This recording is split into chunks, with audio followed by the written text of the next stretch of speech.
বন্ধুরা তোমরা দেখতেই পাচ্ছ কেমন মেঘ ধরেছে, চারিদিকে একদম ঘনিয়ে এসছে। আর আমি যাচ্ছিলাম ভাত আনতে সাইকেল নিয়ে। তো চলো দেখি জল আসার আগে আমি যেতে পারি নাকি। চলো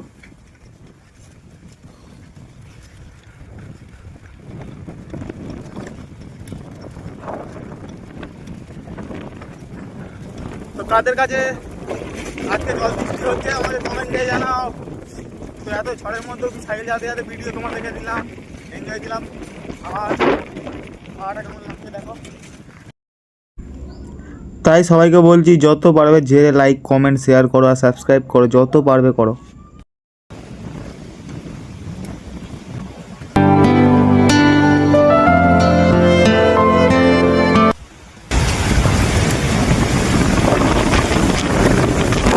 প্রচুর ঝড় দিচ্ছে আর ভিডিও করা যাবে না, সবাই লাইক করো কমেন্ট করো। কাছে এখানে জল হচ্ছে, বৃষ্টি হচ্ছে। চলো টাটা, আজকের জন্য টাটা।